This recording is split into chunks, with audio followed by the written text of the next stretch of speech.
एक नगर में एक राजा और रानी रहते थी।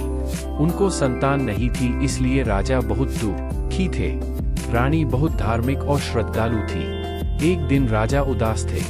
रानी ने राजा को पूछा कि आप उदास क्यों हो। राजा ने जवाब दिया कि हमें संतान नहीं है, इसलिए मैं उदास हूँ। रानी ने राजा को जिनेश्वर भगवान पर श्रद्धा रखने कहा, जिससे हमारी सभी इच्छा पूर्ण होंगी। रानी मानती थी कि भगवान सर्वशक्तिमान है। भगवान के घर देर है, अंधेर नहीं। वह ज्यादा से ज्यादा धर्म करने लगी, जिससे अशुभ कर्म का नाश हुआ। और अचानक एक घटना बनी। अचानक रानी बीमार पड़ गई। वैद्य ने कहा कि रानी की मृत्यु हुई है। राजा और पूरा गांव दुखी हो गया। राजा रानी के शव को जलाने के लिए नदी के पास गया। वहां उन्होंने लकड़ी की पेटी को नदी में तिरते हुए देखा। उन्होंने वह पेटी खोली तो उन्हें आश्चर्य हुआ, अंदर रानी थी। राजा ने सोचा कि दोनों रानियों में से सच्ची रानी कौन सी है। अचानक लकड़े के ऊपर से रानी का शव आकाश में अदृश्य हो गया। राजा और सभी को आश्चर्य हुआ कि यह सब क्या हो रहा है। राजा ने रानी को पूछा, ये सब क्या हो रहा है? आप अचानक मर गए, फिर पेटी में से मिले।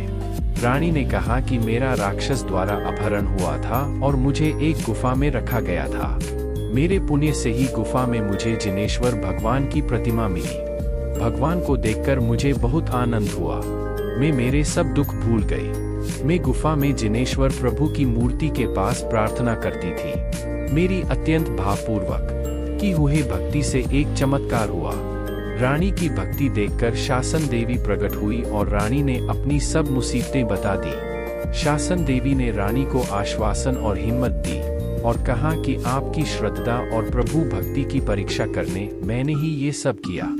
शासन देवी ने एक दिव्यमाला दी और मुझे लकड़े की पेटी में फिर से भेज दिया। इस तरह मैं वापस आई। अब रानी रोज दिव्यमाला पहनने लगी। कुछ समय बाद रानी ने एक बालक को जन्म दिया। अब राजा को समझ में आया कि भगवान सर्वशक्तिमान है। वे हमारी सब इच्छा पूर्ण करते हैं।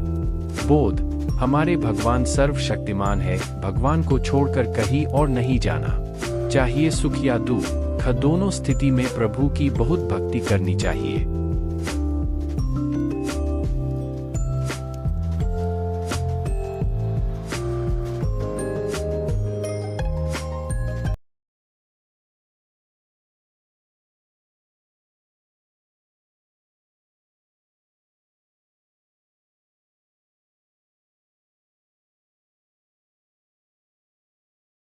लर्न एंड टर्न का संपूर्ण सिलेबस या कोर्स चाहिए तो हमारी वेबसाइट पर विजिट करें और सिलेबस नाम के सेक्शन पर जाएं।